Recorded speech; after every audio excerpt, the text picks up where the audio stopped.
We have sacrificed a lot for the creation of this country. Charter of economy ہم کریں, ملک آگے چلے. ہم نہ سلیکٹڈ ہیں نہ فارم 47 والے ہیں. We have shot down the enemy's most modern aircraft, including multiple Rafale jets. My favorite field marshal from Pakistan.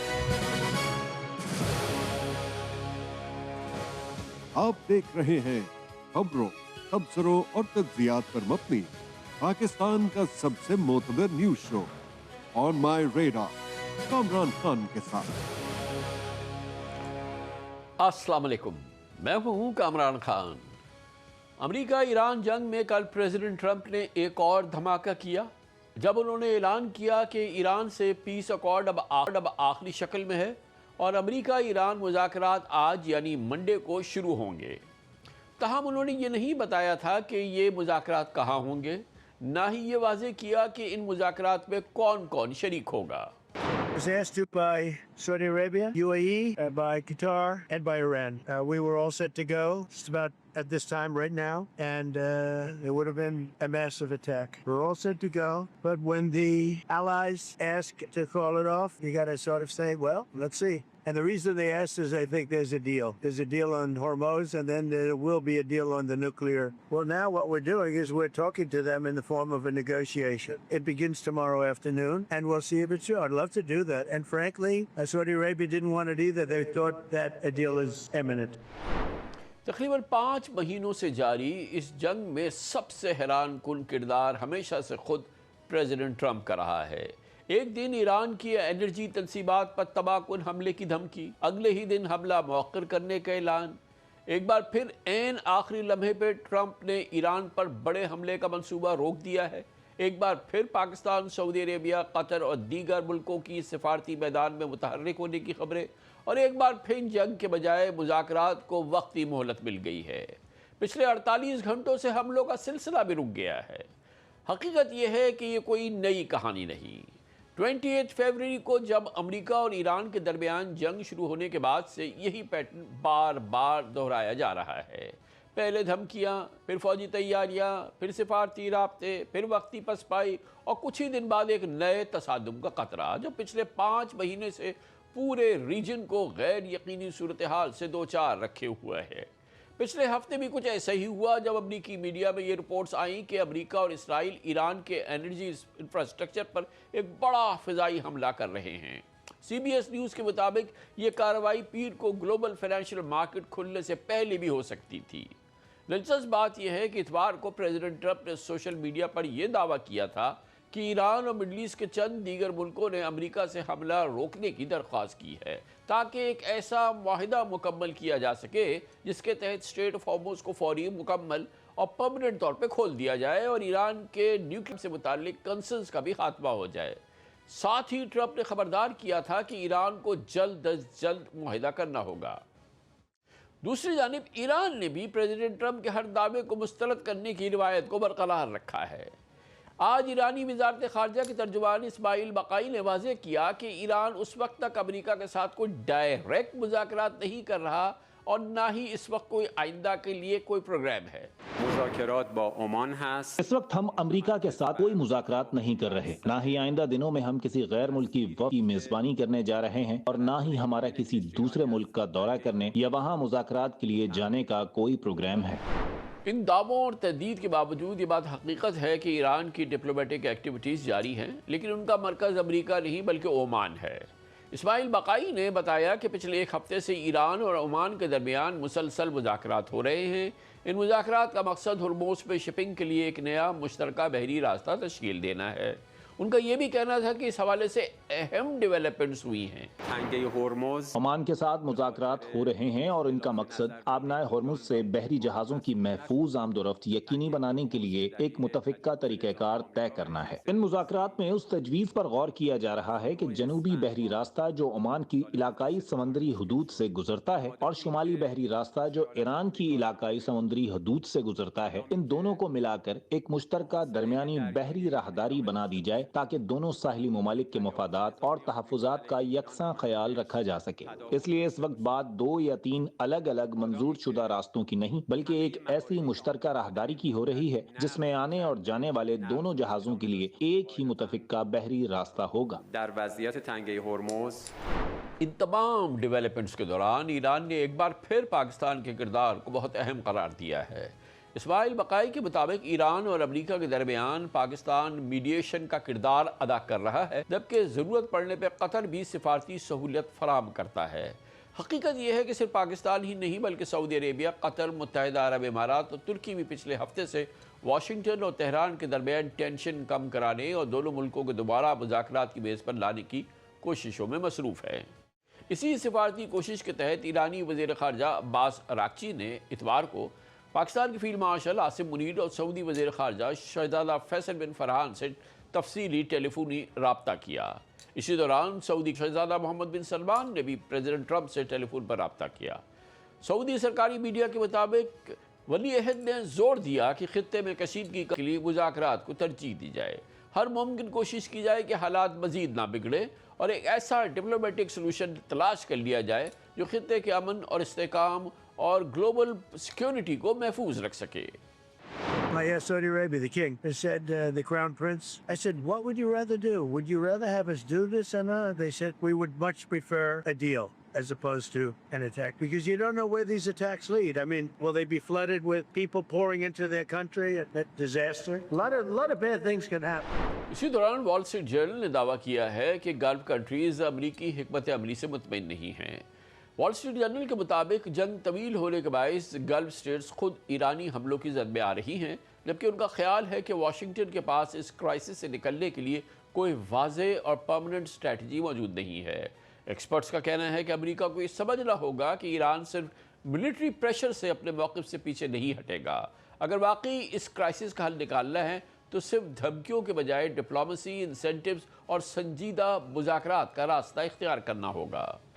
They need to understand their adversary. This adversary doesn't only answer to pressure, that incentives, inducements, and proper negotiations is the way through and the way out of this mess. The United States and President Trump can be lured into a 2-week bombing campaign, and that can damage and destroy Iran's territory further. But Iran is willing to absorb those hits and absorb those costs if it means that it can still retain its leverage at the negotiating table. So I think the president should be focusing on the diplomatic track, not just the military track.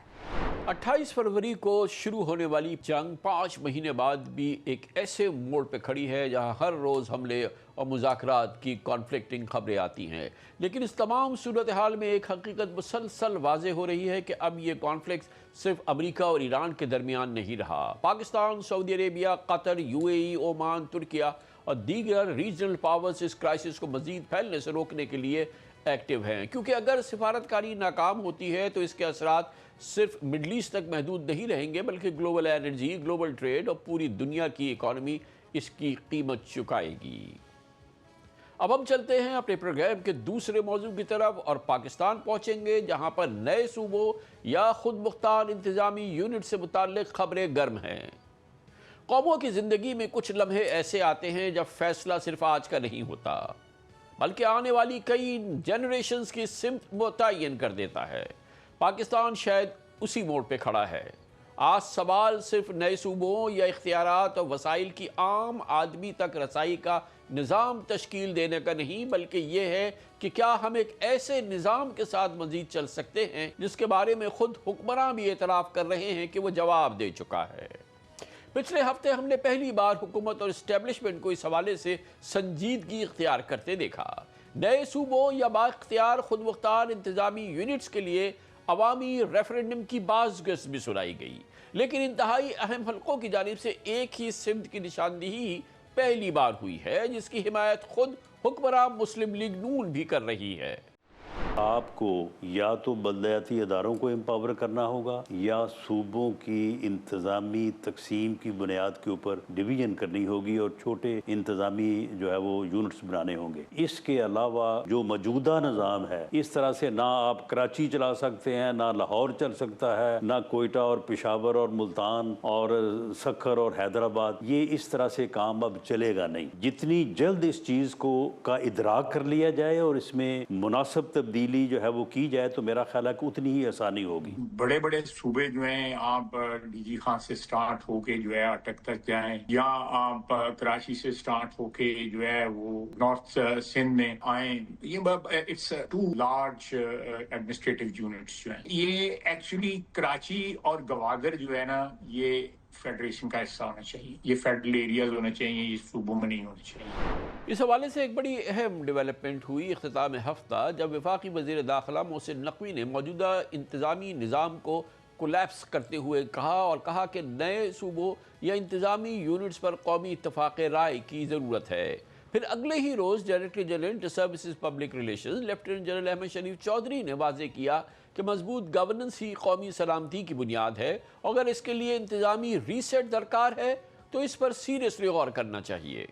ایک چیز جو 70 سال 80 سال سے نہیں چل رہی، کیونکہ یہ سسٹم جس کے اندر ہم رہ رہے ہیں یہ کولیپس کر چکا ہے. آپ مانے نہ مانے ہم صرف فائر فائٹنگ کر رہے ہیں. آپ کو ایڈمنسٹریٹو یونٹس صوبے اس کو جو مرضی نام دے دیں، اس کو لے کے جانا پڑے گا عوام کی سطح پر. آپ جب تک وہ نہیں لے کے جائیں گے، وہ جب تک آپ کے یونٹس نہیں بنیں گے اور یونٹس بن کے وہ اونرشپ نہیں لیں گے اور نئی لیڈرشپ نہیں آئے گی، یہ کام نہیں ہوگا. Good governance is کوئنٹ essential for Pakistan. اگر گڈ گورننس کا مطلب یہ ہے کہ 1972 میں کچھ 6.5 یا 7 کروڑ میکسیمم آبادی تھی پاکستان کی، اس وقت 4 صوبے تھے، آج ہم 25 کے اوپر ہیں. تو اگر اب آپ کی آبادی 3 سے 4 گنا بڑھ گئی اور وہی 4 صوبے ہیں تو we have to see is it serving good governance. And if that good governance requires an administrative reset then let that be happen. If that good governance requires it changes then let that be happen.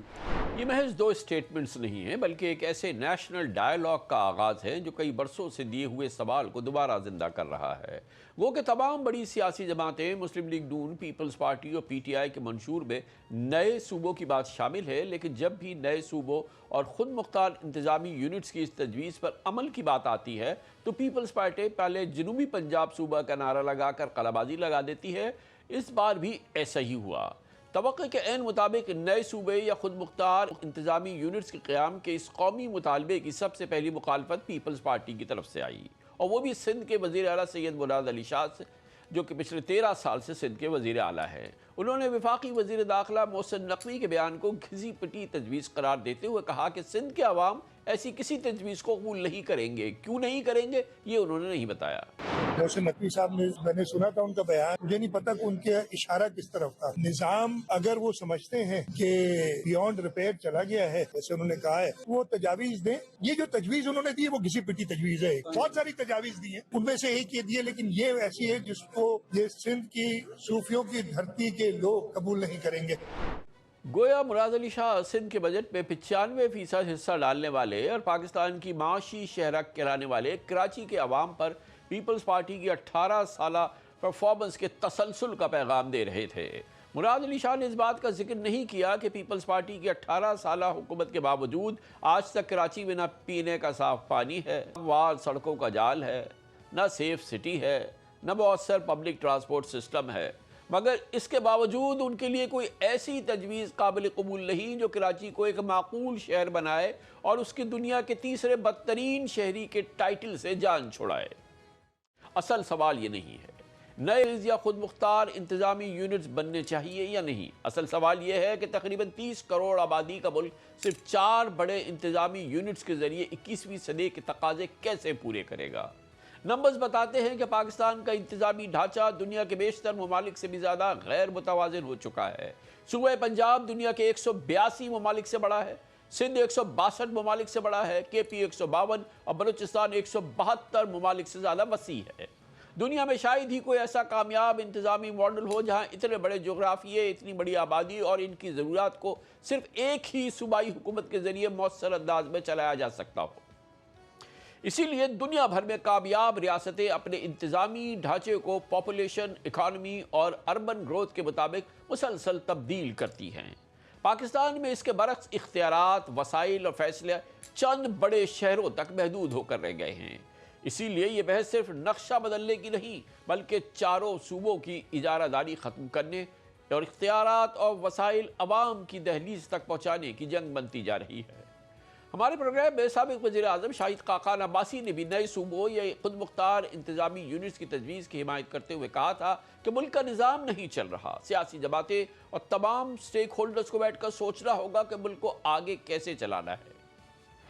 آپ کا نظام نہیں چل رہا اور جو نظام نہ چلے تو آپ کو اس کو ریفارم کرنا پڑتا ہے۔ آپ کو نئے صوبے بھی، نئے یونٹس بھی بنانے پڑیں گے۔ آپ کو جو NFC ایوارڈ ہے اس کو بھی شاید ریوزٹ کرنا پڑے۔ آپ کو ایڈمنسٹریٹو سسٹمز ہیں ہمارے، ان کو بھی مکمل طور پر بدلنا پڑے گا۔ آپ کو ایک پولیٹیکل کنسنسس قائم کرنا پڑے گا۔ جب تک آپ بیٹھیں گے نہیں، یہ پولیٹیکل جماعتیں نہیں بیٹھیں گی، فوج کا ایک حصہ ہے ملک کی سیاست میں، جج بھی بیٹھیں، ان کا بھی اثر ہے اور یہ فیصلہ کریں کہ آگے کیسے چلے گا، کیونکہ آج ملک نہیں چل رہا۔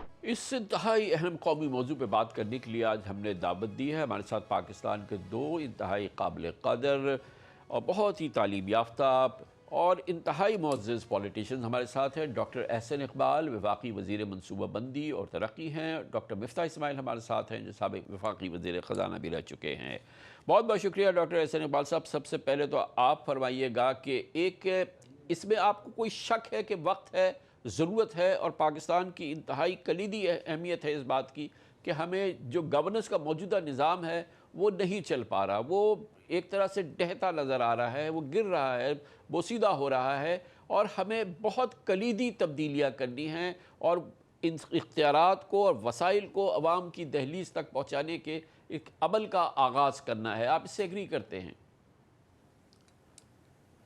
یہ بہت شکریہ کامران خان صاحب۔ میں سمجھتا ہوں کہ جو آپ نے بات کی بڑی بنیادی ہے اور 2 جون کو اس سال تقریباً 2 ماہ پہلے میں نے جو باتیں وزیر داخلہ نے کی ہیں اس سے شاید زیادہ مدلل اور بڑھ کے ایک مضمون کی صورت میں یہ بات کہی تھی کہ کیا پاکستان کے اندر ہمیں ایک کمپیٹیٹو فیڈرلزم چاہیے یا ایک صوبائی مرکزیت کے ساتھ مونوپلیز چاہیے، چونکہ یہ اب انتظامی ڈھانچہ جو ہے اگر ہم نے آگے بڑھنا ہے تو اس کو ریفارم کیے بغیر ہماری رفتار اتنی نہیں ہوگی جتنی ہمیں درکار ہے۔ میں اس کو اس طرح فارمولیٹ کروں گا کہ پاکستان میں یہ کہنا کہ ہمارا نظام کولیپس کر گیا یہ بالکل درست نہیں ہے، البتہ یہ ہم کہہ سکتے ہیں کہ ہمارا نظام بہت اوور لوڈ ہو گیا ہے، بالخصوص ہماری جو آبادی کا دباؤ ہے اور جو انتظامی وسائل ہیں اس کے نتیجے میں اور پورا نظام اوور سٹریچڈ ہے اور وہ اپنی پوری صلاحیت سے ڈیلیور نہیں کر پا رہا، اور اس کے ساتھ بہت ساری تبدیلیاں خود ہمارے معاشرے میں اور عالمی سطح پر بھی ہوئی ہیں جس سے رسپونڈ کرنے کے لیے ہمیں اب ریفارمز کی ضرورت ہے اور تیزی کے ساتھ ریفارم کی ضرورت ہے۔ اور میں سمجھتا ہوں کہ جو 18ویں ترمیم ہم نے 2010 میں کی تھی، دراصل اس ترمیم کو ہم نے آدھا چھوڑ دیا۔ وفاق سے تو 17 جو فنکشنز ہیں صوبوں کی طرف ڈیوالو ہو گئے، لیکن اس کے بعد صوبوں نے وہ تمام اختیارات اپنے پاس رکھ لیے اور 1% بھی اختیار ضلعوں کی سطح پہ مقامی حکومتوں کو نہیں دیا، جس کے نتیجے میں 4 مرکزی سینٹر ہیوی پروونسز ہمارے ملک کے اندر معرض وجود میں آ گئے۔ اب اس کا نتیجہ یہ ہے کہ وہ تمام شعبے جو ہم نے ڈیوالو کیے تھے 2010 میں 18ویں ترمیم کے ذریعے، اگر آپ ایک ایک کر کے ان سب شعبوں کی کارکردگی دیکھیں تو کسی بھی صوبے میں ہمیں قابل قدر سوشل سیکٹرز کے تقریباً وہ سارے شعبے تھے، تعلیم ہے، صحت ہے، پاپولیشن پلاننگ ہے، اسی طرح دیگر جو زراعت ہے یا دیگر شعبے بھی جو انہوں نے لیے، کسی ایک شعبے میں کوئی قابل ذکر ہمیں بہتری نظر نہیں آتی، اور اس کی بنیادی وجہ یہی ہے کہ صوبے بہت مرکزیت کے ساتھ اس وقت ٹاپ ہیوی ہو چکے ہیں۔ اب آپ دیکھیے عملاً اگر آپ سندھ کے صوبے کو دیکھیں تو گھوٹکی سے لے کے بدین یا کراچی تک آپ کراچی سے بیٹھ کے چلائیں گے تو ناممکن ہے، اسی طرح اٹک سے بیٹھ کے راجن پور تک پنجاب کو لاہور سے چلایا جائے گا، ناممکن ہے، ڈیرہ اسماعیل خان سے لے کر چترال تک اگر آپ پشاور سے چلانے کی کوشش کریں گے ناممکن ہے، اور اسی طرح مکران کی ساحل سے لے کے قلعہ سیف اللہ تک یا ذوب تک ہم صوبہ بلوچستان کو چلانے کی کوشش کریں کوئٹہ سے تو وہ نہیں چل سکتا۔ تو اب اس کے 2 ہی راستے ہیں، ایک راستہ تو یہ ہے کہ اگر کسی طرح جو آئینی طور پہ طریقہ دیا گیا اس میں صوبے مزید بنانے میں کوئی گنجل ہو تو اس کا ایک راستہ تو یہ ہے کہ 160 جو پاکستان کے اضلاع ہیں ان میں امپاورڈ فلی ڈیوالوڈ ڈسٹرکٹ لوکل گورنمنٹس ہوں جن کے ذریعے سروس ڈیلیوری کو لوگوں کی دہلیز تک لے کے جایا جا سکے. اور اگر یہ ممکن نہیں ہے تو پھر میرے خیال میں میرے نزدیک میں کوئی اور چارہ نہیں ہے کہ سوائے یہ کہ ہم 15-18 انتظامی یونٹ یا نئے صوبوں کی صورت میں تشکیل دیں جو کہ مینیجیبل ہوں. دیکھیے ترکی ہم سے کتنا چھوٹا ملک ہے, بہت جی اسماعیل بھائی آپ کی بات بالکل ہماری سمجھ میں آ گئی. مفتاح اسماعیل صاحب یہ فرمائیے گا کہ سب سے حوصلہ افزا بات تو یہ ہے کہ ایگزیکٹلی وہی بات کر رہے ہیں احسن اقبال صاحب جو محسن نقوی صاحب نے بات کی, جو جنرل جو D G I S P R ہے ہمارے جنرل شوئی صاحب نے جو بات کی, یہ تمام وہ باتیں ہیں اور بہت عمدہ بات ہے کہ یہ حکمراں جماعت ہے یہ بھی وہ بات کر رہی ہے. اور جو سیریسنس ہم اس وقت دیکھ رہے ہیں جو کہ فیصلہ ساز حلقے ہیں ہمارے اس معاملے میں, کلیدی معاملے میں, یہ تو پاکستان کے لیے ناؤ اور نیور گھڑی ہے. اگر ہمیں فکس کرنا ہے تو میرے خیال میں اس سے بہتر ماحول تو نہیں مل سکتا. مفتاح اسماعیل صاحب میری گزارش یہ ہے کہ میں احسن بھائی کی بات سے 95% ایگری کرتا ہوں. جو ایک ڈس ایگریمنٹ وہ بتا دوں, یہ کہنا کہ پاکستان کا نظام ٹھیک چل رہا ہے یا تباہ نہیں ہوا جو محسن نقوی صاحب نے کہا, یہ میرے خیال سے درست بات ہے. پاکستان کا نظام ٹھیک نہیں چل رہا ہے. دیکھیں سن 2000 میں ہم ہندوستان سے 43% اور بنگلہ دیش سے 72% امیر تھے ایوریج پاکستانی. آج ہندوستانی ایک ایوریج جو ہندوستانی ہے وہ ایوریج پاکستانی سے 94% امیر ہے. بنگلہ دیشی ہم سے 43% امیر ہے. آپ کے 39% بچے اسکول سے باہر ہیں, آپ کے 40% بچے اسٹنٹڈ ہیں, آپ کی 42% خواتین آئرن ڈیفیشنسی کی شکار ہیں جو زچگی کی عمر کی. مطلب آپ کے پاس دنیا میں ہر 5 میں سے پاکستانی ہے جس کو ہیپیٹائٹس ہے. 20% of hepatitis cases are Pakistanis. 7,500 بچوں کو ایڈز انفیکشن ہو گیا ہے. ابھی 330 بچوں کو توسا شریف میں ہوا, اور اس کے پچھلے ہفتے آپ نے سنا کہ کراچی میں ویلی کا ہاسپٹل, حکومت کی ہاسپٹل میں 120 لوگوں کو ہوا. تو نظام نہیں چل رہا. اور احسن بھائی کی یہ بات درست ہے کہ صوبوں نے اجارہ داریاں قائم کی ہیں, اور جو احسن بھائی جو بڑی مدلل بات کی ہے, انہوں نے آرٹیکل بھی لکھا ہے, میں نے بھی دیکھا ہے, وہ ایک دم درست بات ہے. اور یہ احسن بھائی آج سے نہیں کہہ رہے, یہ کافی عرصے سے کہہ رہے ہیں. اور میں آپ کو بتاؤں کہ یہ لوکل گورنمنٹ کا سب سے بڑا دائی جو پاکستان میں, وہ احسن بھائی کا بیٹا احمد ہے, کہ جس نے تو یہ بڑی باتیں کی ہوئی ہیں اور ریزولوشن پنجاب اسمبلی سے پاس کیا. لیکن سچی بات یہ ہے کہ جو سیاسی بڑی فیملیاں ہیں, یہ ان سے آپ پاور لینے کی بات کر رہے ہیں. آج پنجاب میں یہ عالم ہے کہ جب سے مریم صاحبہ چیف منسٹر بنی ہیں, آپ بھاول نگر کے اندر, بھاولپور کے اندر ایک نائب قاصد نہیں رکھ سکتے چیف منسٹر کے سیکریٹریٹ سے بغیر پوچھے. پچھلے سال اے ڈی بی کے اندر اینول ڈیولپمنٹ پلان میں لاہور کے ڈویژن کے اندر ہر شہری پہ 13,240 روپے خرچ کیے گئے, اور لیا کے ڈویژن میں کے اندر ہر شہری پہ 460 روپے خرچ کرے گئے. یعنی کہ 29 گنا زیادہ آپ نے لاہور پہ خرچ کیا. اور سندھ میں جو آج صوبے کی بات ہو رہی ہے, جو آج اٹانومس انڈیپینڈنٹ یونٹس کی بات ہو رہی ہے, یا آج لوکل گورنمنٹس کے امپاورمنٹ کی بات ہو رہی ہے, اس کی ذمہ دار پیپلز پارٹی ہے. ان کی بے حسی, ان کی کرپشن اور ان کی جو نالائکی ہے, جو کا ثبوت نہ صرف یونیورسٹی روڈ ہے لیکن گٹروں میں گرتے ہوئے روز کے بچے ہیں, جس کے اندر بہتے ہوئے نالے ہیں, جس کے اندر گھروں میں آدھے شہر میں پانی نہ آنا. مطلب پیپلز پارٹی کی نالائکیاں گریں گے تو اس پروگرام کا وقت ختم ہو جائے گا.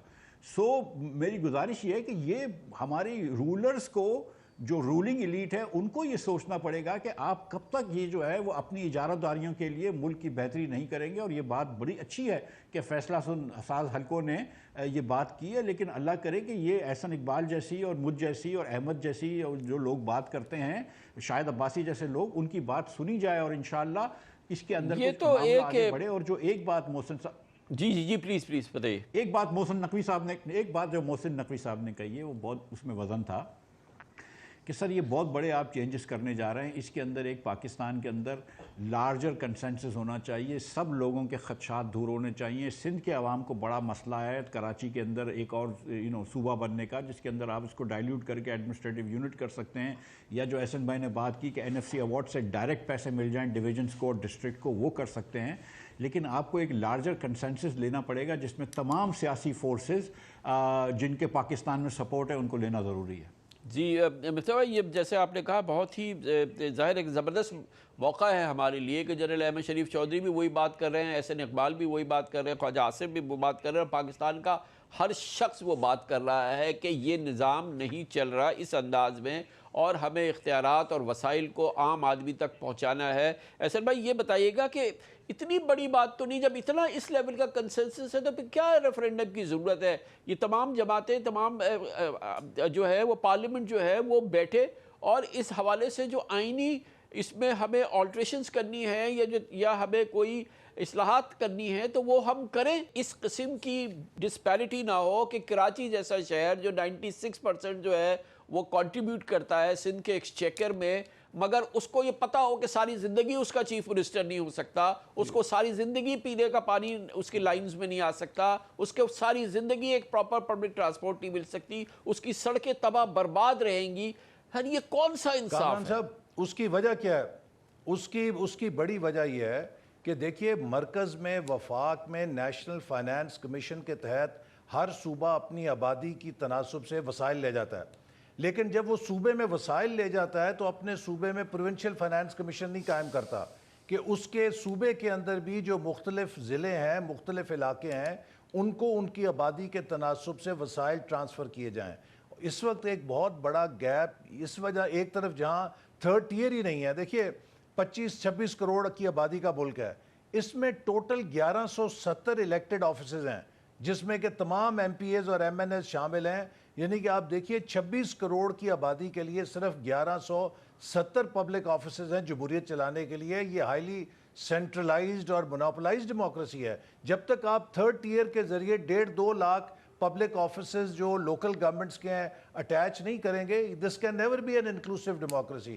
اچھا، وہ چونکہ تھرڈ ٹیئر بھی نہیں ہے اور پروونشل فائنانس کمیشن بھی نہیں ہے، لہٰذا وہ صوبوں کے اندر ایک مرکزیت ہے جس کی وجہ سے ڈیلیوری نہیں ہو رہی۔ مصطفیٰ یہ بتائیے گا کہ اس کو آپریشنلائز کیسے کریں ہم؟ مطلب یہ ایک بات ہو رہی ہے کہ جی کہ ایک ریفرینڈم ہم کرا لیں اور پبلک جو ہے اس میں اپنی ول اور اپنی جو منشا ہے وہ پیش کرے، لیکن یہ کہ کیسے ہم اس کو آپریشنلائز کرنے کے لیے کیا کیا جائے کہ فوری طور پہ اب یہ موقع اتنا شاندار موقع ہے، ایک ایسی گھڑی ہے جو کہ بالکل ناؤ اور نیور والی گھڑی ہے، تو اس کو ہم کیسے آپریشنلائز کریں تاکہ یہ کہ اس مسئلے کے حل کی ہمیں تصویر صاف نظر آنے لگے؟ کامران بھائی، میرے خیال سے اگر محسن نقوی صاحب یا دیگر لوگ یا وزیر اعظم صاحب جو ہیں اگر ایک کانفرنس بلائیں جس میں پاکستان کے بزنس مین بھی ہوں، سیاستدان بھی ہوں، دانشور بھی ہوں، میڈیا کے لوگ بھی ہوں، اس کے بارے میں 1-2 دن کے اندر کچھ بات چیت کریں، کوئی ڈائیلاگ ہو، اور جس کے اندر ہر سیاسی پارٹی ہو انکلوڈنگ پی ٹی آئی، اس کے بھی ریپرزینٹیو ہوں، وہ سب اپنی آراء پیش کریں۔ اور جہاں تک صوبوں کو اگر آپ نے وہ کرنا ہے، مثال کے طور پر کارو آؤٹ کرنا ہے، تو یہ آپ وفاق نے ایک اجازت دی ہوئی ہے صوبوں کو کہ پہلے آپ کے پاس سے ریزولوشن آئے، لیکن وہ وفاق اجازت جو ہے وہ اپنے امینڈمنٹ کے تھرو وہ بھی واپس لے سکتا ہے اور ڈائریکٹ وفاق بھی کر سکتا ہے۔ لیکن جیسے میں جانتا ہوں کہ سندھ کے اندر بڑی ریزسٹنس ہے، تو یہاں پہ آپ ایڈمنسٹریٹو یونٹ کی بات کر لیں، کہیں پر کچھ اور بات کر لیں، ایک کنسنسس ڈیولپ کرنے کے لیے یہ بات کرنی ہوگی کہ آپ نے آگے بڑھنا ہے اور آپ نے یہ چیزیں کرنی ہیں۔ اگر ہم یہ نہیں سمجھتے، دیکھیں احسن بھائی نے اڑان پاکستان کا ایک بڑا اچھا پلان بنایا تھا جس میں انہوں نے کہا تھا کہ 2028 یا 2029 تک جو ہے ہم ڈبل کر دیں گے ایکسپورٹ۔ اٹ ٹرنز آؤٹ کہ ہر سال اس حکومت کے 4 سالوں میں، شہباز شریف صاحب کے 4 سالوں میں ایکسپورٹ عمران خان کے لاسٹ ایئر سے کم ہوئی ہے۔ ہم عمران خان کو بالکل برید الزام ٹھہرا سکتے ہیں بہت ساری چیزوں کا، خاص طور پہ جمہوریت کو انڈرمائن کرنے کا، لیکن یہ اس حکومت کو بھی 4 سال ہو گئے نا، اس حکومت نے بھی 36% ہم کو انفلیشن دیا ہے۔ اس حکومت کی پارٹی کی پنجاب میں حکومت ہے نا جدھر آپ نے ایک دم ختم کر دی لوکل گورنمنٹس۔ سندھ کے اندر بھی آپ نے دیکھا ہے کہ نام کی لوکل گورنمنٹ ہے لیکن کوئی کام تو نہیں ہوتا ہے، اور پی ٹی آئی نے بھی کے پی میں نہیں کیا ہے۔ سو دا تھنگ از کہ یہ جو بڑی ہم کو یہ بات سمجھنی ہوگی کہ یہ بڑی پارٹیاں جو ہیں یہ اپنی اجارہ داری جی احسن بھائی جی فرمائیے، چھوڑنا چاہتی ہیں، تو کہیں نہ میں مفتاح صاحب ایک منٹ آپ کی جان کی امان پاؤں تو عرض کروں۔ دیکھیے یہ جو 36% انفلیشن ہو گئی، آپ واقف ہیں، آپ مجھے بتائیے جب آپ فائنانس منسٹر بنے 2022 میں تو پاکستان کی اکانومی کہاں کھڑی تھی؟ کون ذمہ دار تھا پاکستان کی اکانومی کو ڈیفالٹ پہ لانے کا؟ یہ جو 36% پہ انفلیشن گئی کس وجہ سے گئی کہ وہ IMF کا پروگرام جو آپ ہی نے نیگوشیٹ کیا تھا اور صحیح کیا تھا چونکہ اس کے علاوہ کوئی پاکستان کے پاس چارہ نہیں تھا، جس کے نتیجے میں ہمیں وہ کنڈیشنالٹیز امپلیمنٹ کرنی پڑی جو عمران خان صاحب IMF کے ساتھ طے کر کے گئے تھے۔ آپ نے اس پورے گناہوں کے ٹوکرے کو اپنے سر کے اوپر اٹھایا، آپ برے بھی بنے۔ آپ کو یاد ہوگا کہ میں اور آپ لندن جا رہے تھے، ہمیں آوازیں بھی سننی پڑی PTI والوں سے، لیکن وہ ملک بچانے کے لیے کیا، اور I think that role will be remembered by the country کہ you did the right thing، Shahbaz شریف صاحب did the right thing۔ تو میرا مقصد ہے کہ آپ دیکھیے پچھلے 4 سالوں میں Pakistan has gone through a major shock۔ جی مفتاح بھائی سر، لیکن سر میری گزارش یہ ہے کہ نہیں سر میری گزارش یہ ہے کہ ہسٹری اگر ہم کر رہے ہیں تو ایک دم صحیح کریں کہ 2022 میں بالکل حالت بہت بری تھی۔ آپ کو پتا ہے کہ میں نے کتنی بحث کری ہے اپنی پارٹی کے اندر کہ پاکستان کو بچا لو اس وقت، سیاست کو چھوڑ دو، یہ بات آپ کی درست ہے۔ ہم 2022 میں آپ کو بھی میرے ساتھ ساتھ تھے، ہم IMF کو واپس لے کر آ گئے۔ 2023 کے اندر فروری میں تو پاکستان کی حکومت نے IMF سے آنکھیں دکھانا شروع کری نا، انہوں نے 4 مہینے تک کرنسی کو روک کے رکھا اور پھر اچانک کرنسی جو تھی وہ 270 پہ گئی ہے۔ یہ دوسری مرتبہ جو 2023 میں ڈیفالٹ ہو رہا ہے وہ تو ڈار صاحب لے کے گئے تھے۔ 22 کے اندر آپ عمران خان کو مرید الزام ٹھہرائیں، لیکن 23 کا تو ڈار صاحب کا قصور تھا نا، اور وہ پھر ڈار صاحب کو چھوڑ کے شہباز شریف گئے جون 23 کے اندر اور IMF کی MD سے ملے اور ایگریمنٹ کیا۔ سو یہ let's just be very honest about this کہ ہر چیز جو پاکستان میں خراب ہوئی ہے وہ عمران خان کا قصور نہیں ہے، ڈیموکریسی کو انڈرمائن کرنے میں عمران خان نے بالکل ہاتھ کیا ہے۔ نہیں پلیز دیکھیے ٹھیک ہے، آپ حکومت کے خلاف ہیں، لیکن اس کا یہ مطلب نہیں ہے کہ آپ بالکل ہی حقائق کو چینج کر دیں۔ حقائق آپ مجھے بتا دیجئے کہ حقائق صحیح نہیں کر رہا ہوں میں۔ یو نو کہ آنے نے نو سر 2022 کے اندر 22 سر بیل آؤٹ کیا حسن بھائی 22 میں کہ تو IMF واپس آ گئی تھی، 22 میں تو IMF واپس آ گئی تھی، فرانس آ گئی تھی، ہمارے پاس 18% سے کم انفلیشن تھا۔ جب اس کے بعد جب آپ نے مجھے نکالا ہے اور پھر ڈار صاحب نے کہا کہ نہیں میں پھر ڈالر کو نہیں روکوں گا، اس کے بعد $270 گیا ہے، اس کے بعد IMF کو آپ نے آنکھیں دکھائی ہیں، اس کے بعد شہباز شریف کو IMF کو ملنے جانا پڑا۔ آپ مجھے بتائیں، آپ 23 کا دیکھیں سر، ایمانداری ہے کہ 22 کے اندر عمران خان کا قصور تھا، 23 میں آپ لوگوں کا قصور تھا۔ آپ نے مجھے بات کر نہیں جی ایسا خیال ہے کہ 2022 میں وہ کرائسس ختم ہو گیا تھا۔ جی اصل میں کنکلوڈ کر دیں اس کو، 22 جو 2022 میں جو ہوا تھا، لیکن بہرحال اور میں اس کے لیے میڈیا کو بھی یہ کہوں گا کہ ان کا فرض ہے کہ لوگوں کے اندر اس کی اویئرنیس کریٹ کریں، اور اس میں ایک چیز جو بہت اچھی ہوگی اور میرا خیال ہے کہ اس پہ ہم بھی غور کر رہے ہیں کہ اس بحث کو پارلیمنٹ کے اندر لے کے جانا چاہیے، چونکہ پارلیمنٹ ہی وہ فورم ہے کہ جہاں سے یہ تمام راستے نکلیں گے، اور اس میں دیگر جو سٹیک ہولڈرز ہیں، جو ہماری سول سوسائٹی ہے، جیسے انہوں نے بزنس کمیونٹی کا کہا، ان سب کے ساتھ بھی مشاورت ہونی چاہیے، چونکہ پاکستان ہم سب کا ہے۔ ہمارا بھی جو انتظامی ڈھانچہ ہے کچھ اس طرز کے اوپر ہونا چاہیے کہ جہاں پر ہم ایک کمپیٹیٹیو فیڈرلزم قائم کر سکیں، اس فیڈرل سٹرکچر کے اندر ایک مقابلے کی فضا ہو کہ سوشل انڈیکیٹرز کس کے بہتر ہیں، اکنامک پراسپیرٹی کس کے اندر بہتر ہے، فورن ڈائریکٹ انویسٹمنٹ کون زیادہ سے زیادہ لے کر آ رہا ہے، اس قسم کا ایک مقابلے کا ماحول ہونا چاہیے۔ آپ اس کو کنکلوڈ کر لیں گے۔ دیکھیں پچھلے سال احسن بھائی کے صاحبزادے احمد اقبال چودھری نے پنجاب اسمبلی میں ایک ریزولوشن دیا تھا لوکل گورنمنٹ کے اس پہ۔ میں سمجھتا ہوں کہ وہ لوکل گورنمنٹ کا اگر آرڈیننس منوہن پنجاب میں اور پورے پاکستان کے اندر آ جائے اور ایک پورا چیپٹر لکھ دیا جائے پاکستان کی کانسٹیٹیوشن کے اندر اباؤٹ لوکل گورنمنٹ، تو آدھے مسئلے آپ کے ختم ہو جاتے ہیں صوبوں کے حساب سے۔ پھر اس کے علاوہ صوبے بھی کی طرف ایڈمنسٹریٹو یونٹ کی طرف بھی چلے جائیں، لیکن جب تک آپ NFC سے ڈائریکٹلی فائنانس لوکل ڈویژنز نہیں کریں گے، یہ مسئلے بار بار رہیں گے اور لوگوں کی پریفرنس بہت مناسب، حق مارا جا رہا ہے۔ بہت بیلنس، بہت زبردست گفتگو ہی ڈاکٹر مفتاح اسماعیل، ڈاکٹر احسن اقبال۔ حالیہ پیش رفت کے بعد پہلی بار ایسا لگ رہا ہے کہ نئی صوبوں یا خود مختار انتظامی یونٹس کی بحث صرف علاقائی سیاست تک محدود نہیں ہے، بلکہ قومی سطح پر گورننس ریفارمز کا ایک اہم موضوع ہے۔ آئینی ماہرین کے مطابق اگر حکومت اس معاملے پر ریفرینڈم کراتی ہے تو عوام کی رائے معلوم کی جا سکتی ہے، تاہم آئین کی آرٹیکل 239 کے تحت نئے صوبوں کے قیام کے لیے پارلیمنٹ اور متعلقہ صوبائی اسمبلی دونوں میں 2/3 اکثریت حاصل کرنا لازم ہوگی۔ اگر اختیارات و وسائل واقعی عوام تک پہنچ گئے اور فیصلے ان کے اپنے شہروں اور اضلاع میں ہونے لگے تو شاید آنے والی نسلیں اس کے وہ موڑ قرار دیں گی جب پاکستان نے نہ صرف اپنا انتظامی نقشہ بلکہ اپنی طرز حکمرانی بھی بدل دی. یہ ایک انقلابی تبدیلی ہوگی اور اس آئینی اور قانونی معاملے میں بات کرنے کے لیے میں نے دعوت دی ہے. ہمارے ساتھ موجود ہے محترم عبدالمعیز جعفری صاحب، ماہر ہیں کانسٹیٹیوشنل اور لیگل افیئرس کے. بہت بہت شکریہ جعفری صاحب. یہ فرمائیے گا کہ بظاہر ایک کنسنسس تو ہم دیکھ رہے ہیں، خاص طور پہ جو پاکستان مسلم لیگ نون ہے، دوسری جانب ایک اکراس دا بورڈ پاکستان کا انٹیلیجنسیا ہے، اور پھر ابھی ہم نے یہ دیکھا کہ اسٹیبلشمنٹ بھی پوری طرح سے اس بات پہ آن بورڈ ہے کہ گورننس کا موجودہ نظام جو ہے اس کو ہمیں ہر صورت میں نئی تشکیل دینا ہے، اور یہ بات بھی بالکل پکی ہے کہ ہمیں اختیارات اور وسائل کو عوام کی دہلیز تک رہنا ہے.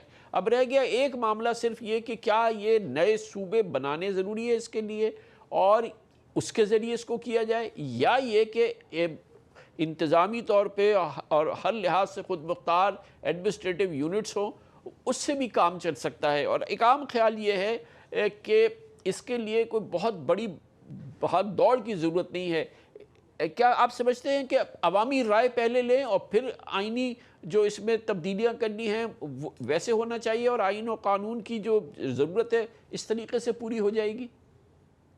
بہت شکریہ کامران صاحب، آپ نے موقع دیا. سر دیکھیں، کوئی بھی انتظامی طور پہ آئین کا اور انتظام کا جو قانون ہوتا ہے اس کو 3 پرنسپل سے آگے لے کے جانا پڑتا ہے. ایک کہ جب اس میں کوئی ترمیم ہو رہی ہو یا کوئی قانون سامنے لایا جا رہا ہو وہ ریشنل ہو، یعنی اس کی کوئی منطق ہو. ریشنلٹی کے بعد وہ پروپورشنل ہو، یعنی کہ وہ جس مسئلے کا حل کرنے جا رہا ہو وہ اس مسئلے کے حل کے حد تک ہی ترامیم لائے، وہ آیا کہ ایک توپ سے چوہے کا شکار کرنے نہ نکلے. اور تیسری چیز یہ ہوتی ہے کہ وہ سبسیڈیارٹی کو کمپلائی کرے، یعنی کہ وہ فیصلہ جو ہے وہ اس لیول پہ کیا جائے، کم نیچے سے نیچے کے لیول پہ کیا جائے، یا اگر آئینی ترمیم کی بات ہے تو چھوٹی سے چھوٹی ترمیم کی طرف نظر رکھی جائے، نہ کہ ایک نظام کا ڈھانچہ ہی پورا غیر ضروری طور پہ ہلا دیا جائے. اب یہ ساری باتیں کر کے ریفرینڈم ہو یا نہ ہو، میری نظر میں یہ ایک لیجیٹیمیٹ حکومت ہے، اس کے اوپر بیسک بنیادی الزامات ہیں. اگر آئین کے اندر کوئی بھی ٹنکرنگ ہونی ہے، چاہے وہ 26ویں اور 27ویں ترمیم تھی، ان کو بھی ایک فریش مینڈیٹ کے بعد لینا چاہیے تھا. لیکن اگر اس بات کو اگر ایک طرف رکھ دیں فی الحال کے لیے، تو اگر آپ مجھ سے پوچھیں گے کہ آج کے آئین کے تحت یا 26ویں ترمیم سے پہلے والے آئین کے اندر ایسی کون سی ترمیم کی جا سکتی ہے جس کے بعد موجودہ نظام حکومت کے اندر جو میجر خرابیاں جو اس وقت اسٹیبلشمنٹ کے اسپوکس پرسنز بھی عیاں کر رہے ہیں اور اپوزیشن پارٹیز بھی عیاں کر رہے ہیں، وہ دور کی جا سکتی ہیں، تو وہ نئے صوبے نہیں ہوگا اور وہ نئے انتظامی یونٹ نہیں ہوگا. وہ 140A کے اندر ایک تشریح کا شمول ہوگا جو ہمارا لوکل گورنمنٹ کا آرٹیکل آئین میں لکھا ہوا ہے. اس آرٹیکل کے اندر اتنی ہی اگر ڈیٹیل ڈال دی جائے جتنی ڈیٹیل پروونشل حکومتیں اور نیشنل حکومتوں کے حوالے سے ہے، اور پروونشل فائنانس کمیشن ایوارڈ کو فرض کر دیا جائے، اور مکمل طور پہ فعال لوکل گورنمنٹ کا حق ہر شہری کو بنیادی طور پہ آئین کے تھرو دے دیا جائے. ترتیب، تنظیم، لوکل گورنمنٹ الیکشنز کس طرح ہوں گے، کتنے خود مختار لوکل کاؤنسلز ہوں گے، کتنے انہیں پیسے ملیں گے، شرح در شرح ان کی جو پرسنٹیجز ہوں گی وہ آئین کے اندر درج کر دی جائیں، اور پروونشل فائنانس کمیشن ایوارڈ کو اسی طرح فرض کر دیا جائے جس طرح نیشنل فائنانس کمیشن ایوارڈ ہے. تو یہ تمام لیکن اوور سائٹ جعفری صاحب رہی پروونشل گورنمنٹ کی، اور کسی بھی صورت سے اس کو ضرورت ہوئی کہ وہ پروونشل گورنمنٹ جو ہے وہ اس کی کسی چیز کو جو ہے وہ اپروو کرے یا اس کی نظر کرم کا وہ محتاج رہا، تو پھر تو سارا نہیں ہوگی نا اوور سائٹ. خان صاحب، ایک خود مختار لوکل گورنمنٹ اور ایک غیر خود، آج کل جو یہ نظام چل رہا ہے اس میں فرق ہی ہے کہ اوور سائٹ جو ہے وہ صرف پیسوں کی حد تک ہے. میں آپ کو یاد دلاؤں، 18ویں ترمیم کے بعد شہری رحمان صاحبہ نے اپنی ہی انفارمیشن منسٹری کو ریپ اپ کرنے کا منصوبہ دیا تھا پارلیمان میں کہ اب میری انفارمیشن منسٹری غیر ضروری ہے. لیکن کیا ہوا، 18ویں ترمیم کے بعد صوبے خود مختار ہوئے، ان کی اپنی انفارمیشن منسٹریز اور ان کے بجٹس فعال ہوئے، لیکن ہماری وفاقی انفارمیشن منسٹری وہیں کی وہیں رہی، بلکہ اور پھلی پھولی. تو دیکھیں، یہ ہم یہ تجربہ کر کے دیکھ چکے ہیں کہ ایک مرکز کے بجائے ہم نے 4 مرکز بنا دیے، نتیجتاً ہم نے مزید اور پیسے ضائع کیے.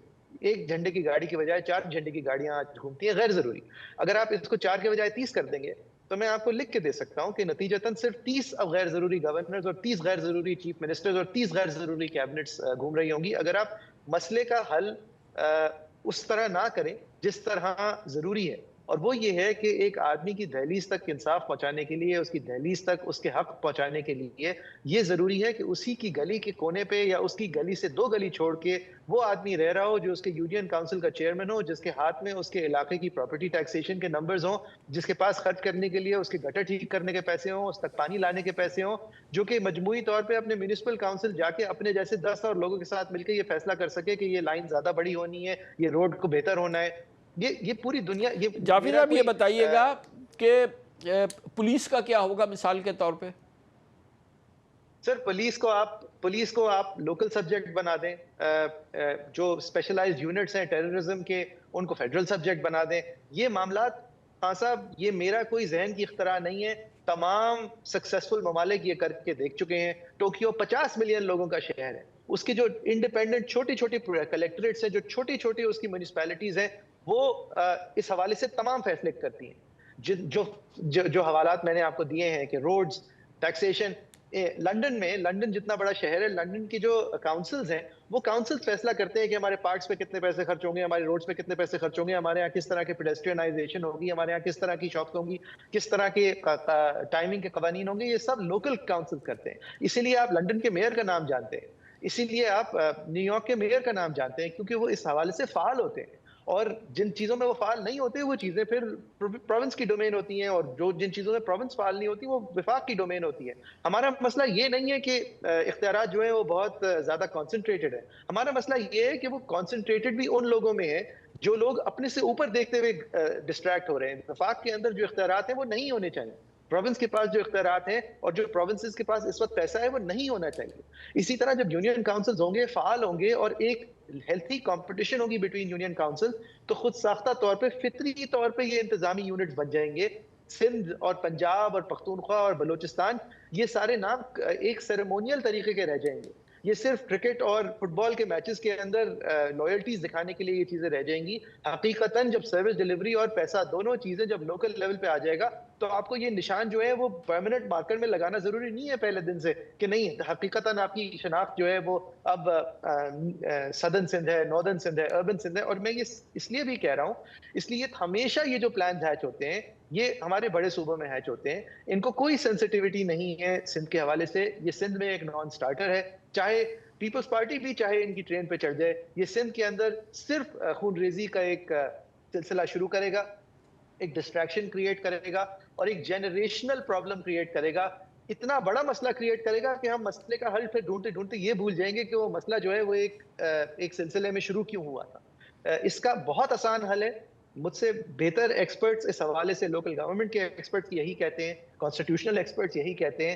حل سامنے ہے اور آیا ہے. جو 3 سطر کا 140A ہے اس کو آپ 3 پیج کا بنا دیں آئین کے اندر. اس کے اندر ہر چیز کو شق بائی شق، جس طرح 18ویں ترمیم میں صوبوں کے حق ڈیٹیل کیے تھے، اس طرح صوبوں کے پاس جو پیسہ ہے اس کو کلیئرلی اور انڈیپینڈنٹلی اور ون وے ٹرانسفر کر دیں لوکل گورنمنٹس کو، تاکہ یہ آئندہ صوبے کے پاس پھر کوئی حق نہ ہو اس تجوری میں ہاتھ ڈالنے کا. جس طرح جب وفاق سے پیسہ آ جاتا ہے تو صوبے جو ہیں وہ اگر کچھ سرنڈر کرنا چاہیں، اس دفعہ جو انہوں نے کیا ہے وہ بھی کتنا آئینی ہے غیر آئینی ہے اس کے اوپر ایک بحث ہو سکتی ہے. لیکن صوبے کی جس طرح اسینٹ کے بغیر پیسہ جو ہے وہ ان کے حصے سے نہیں نکالا جا سکتا، اسی طرح اگر یونین کاؤنسلز کی اسینٹ کے بغیر ان کا پیسہ ریورٹ نہیں کیا جائے گا. یہ تمام معاملات آپ 3 الیکٹورل سائیکلز دے دیں، تھوڑی بہت صاف شفاف. یہ تمام معاملات جو ہیں وہ ہم اپنے ریئر ویو میرر میں دیکھ رہے ہوں گے. یہ کوئی انوکھا حل نہیں ہے، بے شک دنیا یہ کر کے دیکھ چکی. بہت بہت شکریہ. جناب عبدالمعیز ہمارے ساتھ موجود تھے، constitutional legal point of view سے اس کو انٹرپریٹ کر رہے تھے. اس کے ساتھ ہی ہمارے آج کے پروگرام کا اختتام ہوتا ہے. کل آپ سے پھر ملاقات ہوگی. کامران خان کو اجازت. اللہ حافظ. ناصر.